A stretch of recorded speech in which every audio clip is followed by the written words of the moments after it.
Hi, I'm Alex and this is Maddie, and today we're going to be presenting on the REEL-3, the Receptive Expressive Emergent Language Test, the 3rd edition. The REEL-3 is typically chosen for children under the age of 3 who are demonstrating atypical language development. The Receptive Expressive Emergent Language Test was first published in Assessing Language Skill in Infancy as a 132-item checklist based on emergent language research and specific age placement of developmental language milestones in early childhood that were accepted at that time. It used observational information provided by parents or other caregivers to provisionally identify any major receptive and expressive language problems in infants and toddlers up to 3 years of age. The first version was created in 1971 and the revised 2nd edition was created in 1991. Now, the 3rd edition incorporates both respective characteristics of older versions and improvements in the theoretical and statistical base. The REEL-3 includes the following characteristics. Number 1. The REEL-3 uses primary caregivers as informants because they are most likely to be familiar with the child's language development. Number 2, items are ordered by normative ages to reduce administration time and to make interpretation easy for parents or other caregivers to understand. Number 3, the format of the test makes it easy for a variety of professionals to administer. Number 4, a glossary of terms provides definitions of words and phrases that might not be familiar to REEL-3 users who do not have a speech and language background. Number 5, scores for both receptive and expressive language are provided separately along with a composite that combines both scores. Here's some information that needs to be considered before testing. The REEL-3 is appropriate for use with infants and toddlers from birth to 36 months. The selection of the informant. Informants are usually those people most knowledgeable about the child's language behavior.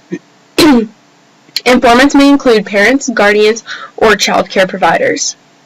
The examiner competence. The REEL-3 can be administered by anyone who is reasonably competent in the administration of tests in the fields of education, language, and psychology. So not only just a speech pathologist, but others can administer this test as well.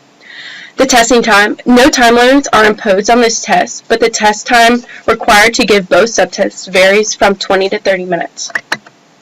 These are the subtests for the REEL-3. It is designed to detect discrepancies between comprehension and production.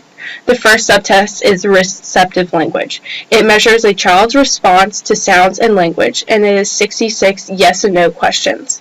The other subtest is the expressive language component, and this measures a child's current language production with the 66 yes-no questions. And now this is Maddie, and she's going to talk about the test. Now Maddie is going to talk about the test administration for the REEL-3.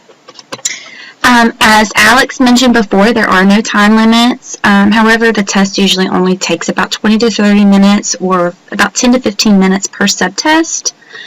Basals and ceilings are used, and it's an essential part of administration. The basal is considered the first 5 consecutive items of the test answered with a yes, and you would work backwards until there are 5 items scored as correct, or 1 point. And the ceiling is the first 5 consecutive items answered with a no, which earns 0 points. There are supplementary questions found in the manual, and they can be asked in addition to the yes and no questions throughout the test, and they're helpful when answers are ambivalent and when you're trying to gain insight on the child's language development, and it's all based on the caregiver's language. Some examples that you could use, some examples of the yes and no questions that are provided. So this is on the 0 to 6 month entry point. Does your baby cry a lot? In a loud, clear voice, and that's under the expressive subtest, and so the informant would reply with yes or no. And an example of a receptive language question would be, in response to an unexpected loud noise, does your baby suddenly blink her or his eyes, jerk back with his or her body, and then nearly as fast return to normal appearance.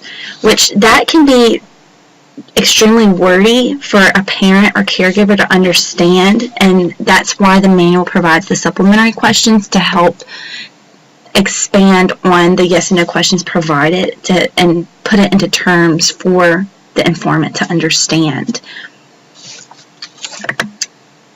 Test reliability. Specificity and sensitivity was not reported in the manual. However, the manual does report on test reliability. Earlier we mentioned that this test can be administered by anyone, even if they don't have a background in speech, language, or psychology. And as someone with a background in speech and language, this manual is incredibly hard to follow. It's really difficult to understand that what makes this test reliable. But anyway, the manual reported in terms of reliability coefficient, and a 0.80 is considered reliable, and then it reported on error variance.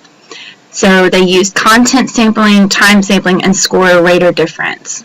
The subtests used coefficients equal to or greater than 0.80, and time sampling used a test-retest coefficient of 0.75, and the score or rater difference was 0.99. And all of that, even having a statistical background, is incredibly difficult to understand. However, the manual states that all of these findings relate to great reliability, which, is difficult to really say. So scoring the scoring the REEL-3, their expressive and receptive subtest scores. These are based on the responses that were given by the caregiver, and it yields a raw score, and then it's later used to determine a standard score. The standard score has a mean of 100 and a standard deviation of 15. And then both of these standard scores give you a receptive language ability score and an expressive language ability score. At the end, you do a language composite, and so this is the combination of both of the ability scores, and it is a measure of the overall language ability. The standard score for the language composite also has a mean of 100 with a standard deviation of 15. The REEL also provides percentile ranks and age equivalents, but as we talked about before, we do not report on age equivalents. General impressions of this test. Alex and I agreed that this would be a good starting point for assessing a child who's suspected to have a language delay. It gives you a number, however, we don't really know exactly how valid this test is. That it would be good as a criterion reference, and it would be good if you have to have that standardized measure, but it wasn't normed on a very diverse population. It only reported that it was normed on African Americans, Caucasian children, and only a few Asian American children, and it wasn't a very diverse sample. So we don't even know how valid it would be in that respect. Alex, do you want to say anything? I think that's about it.